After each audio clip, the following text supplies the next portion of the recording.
Pemerintahan Amerika Serikat beserta presidennya Joe Biden merespons surat penangkapan Perdana Menteri Israel Benjamin Netanyahu. Biden bahkan menyebut bahwa langkah yang telah diambil oleh ICC adalah sangat keterlaluan. Mengutip Tribun News pada 21 Mei melansir Al-Mayadin, kabar itu menjadi bukti bahwa Amerika jelas memihak Israel. Biden menuduh ICC menerapkan persamaan moral yang salah antara negaranya dengan Hamas.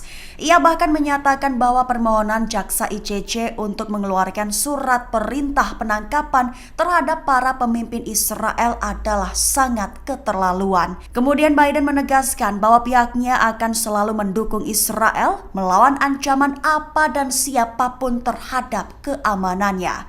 Biden juga tegas menyatakan bahwa implikasi dari surat perintah tersebut tidak ada kesetaraan antara Israel dan Hamas. Ia bahkan tegas menyatakan bahwa apa yang terjadi di seluruh jalur Gaza bukanlah aksi genosida. Pengadilan Kriminal Internasional atau ICC mengeluarkan surat perintah penangkapan Benjamin Netanyahu. Namun selain kepada Netanyahu, jaksa ICC Karim Khan juga mengincar pemimpin Hamas Yahya Sinwar. Mengutip Tribun News pada 21 Mei, kabar itu tercantum dalam pernyataan Karim Khan dalam akun X Twitter ICC pada 20 Mei kemarin. Karim Khan menyebut surat-surat penangkapan itu dikeluarkan kepada mereka atas tuduhan melakukan kejahatan perang dan kejahatan terhadap kemanusiaan sehubungan dengan serangan 7 Oktober dan Perang Gaza. Selain Yahya Sinwar, Karim Khan juga meminta surat perintah penangkapan terhadap 2 pemimpin senior Hamas lainnya. Mereka adalah pemimpin Brigade Al-Qassam yang dikenal sebagai Muhammad Al-Deif dan pemimpin politik Hamas Ismail Haniyeh. Khan mengatakan bahwa dakwaan terhadap Sinwar, Haniyeh, dan Al-Deif mencakup pemusnahan, pembunuhan, penyanderaan, pemerkosaan, dan penyerangan seksual saat berada di dalam tahanan. Tentara IDF mandi bom di wilayah Rafah dan Jabaliyah, jalur Gaza beberapa waktu ini. Dilaporkan bahwa konfrontasi IDF dengan pejuang perlawanan Palestina semakin sengit dan intens. Mengutip Tribun News pada 21 Mei melansir beberapa sumber utama, operasi gabungan itu telah terjadi pada Senin 20 Mei 2024, di mana Al-Qassam mengebom pasukan Israel di jalur penyeberangan Rafah dengan mortir.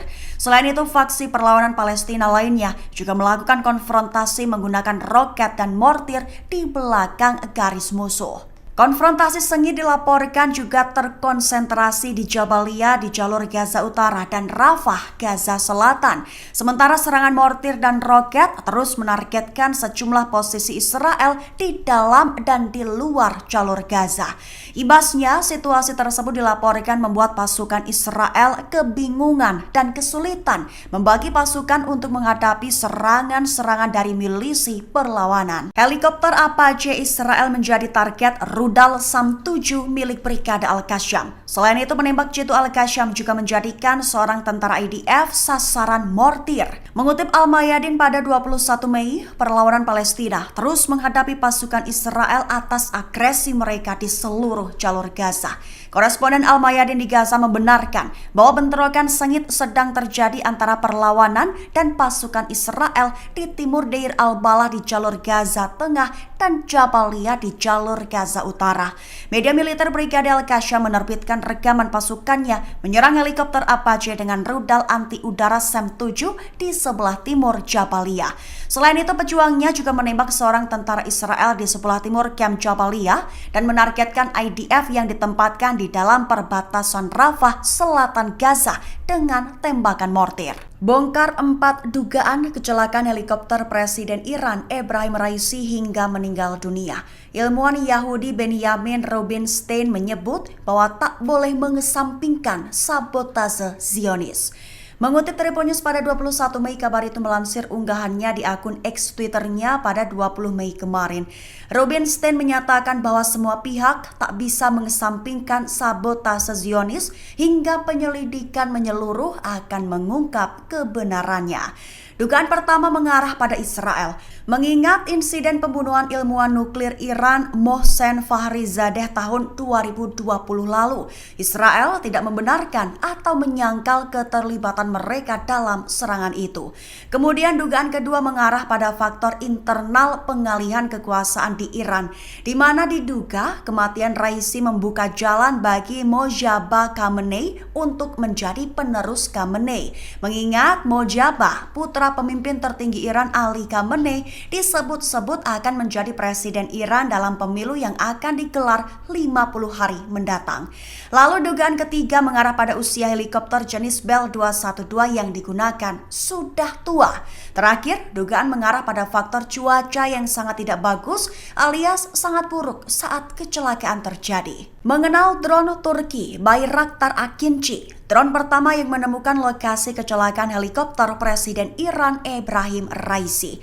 Penemuan itu diawali oleh temuan spot panas yang dilakukan oleh drone Turki tersebut. Mengutip Tribun News, pada 21 Mei lokasi kecelakaan di atas gunung di tengah hutan, tempat yang sulit dikenali. Drone Bayraktar Akinci berhasil mengidentifikasi sebuah sumber panas yang berasal dari puing-puing helikopter. Sehingga berkat aksi pesawat tak berawak tersebut memudahkan proses pencarian lanjutan oleh regu penolong. Misi itu kabarnya berlangsung selama 7 jam. Setelah tuntas melaksanakan pencarian, drone sempat menggambar logo bulan sabit dan bintang di akhir tugasnya sebelum hilang dari radar. Bayraktar Akinci adalah drone militer dengan spesifikasi canggih sehingga bisa digunakan dalam misi-misi sulit.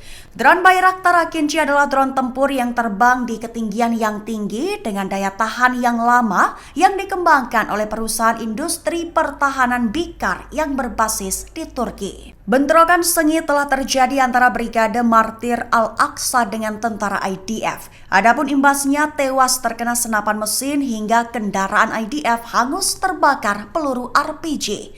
Mengutip Al-Mayadin pada 21 Mei, aksi-aksi itu telah terjadi pada 20 Mei di wilayah Camp Jabalia dan Rafah. Dalam pernyataan, bentrokan sengit dengan tentara Israel terjadi dengan senapan mesin, serta mampu menargetkan kendaraan IDF dengan peluru RPG di poros pertempuran Camp Jabalia. Selain itu, mereka juga mengebom kumpulan kendaraan dan tentara dengan menggunakan rentetan mortir kaliber 60. Seraya Al-Quds melaporkan bahwa para pejuangnya meledakkan pasukan infanteri Israel, kemudian menyerangnya dengan rentetan senjata anti-personil yang mengakibatkan korban jiwa di pihak Israel. Reaksi pemimpin Israel soal ICC menurunkan surat penangkapan Benyamin Netanyahu dan Yahya Sinwar.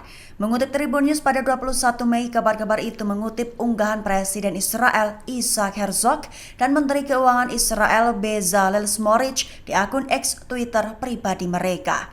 Pertama, Herzog mengatakan bahwa pengumuman jaksa penuntut di ICC sangat keterlaluan dan menunjukkan sejauh mana sistem peradilan internasional berada dalam bahaya keruntuhan.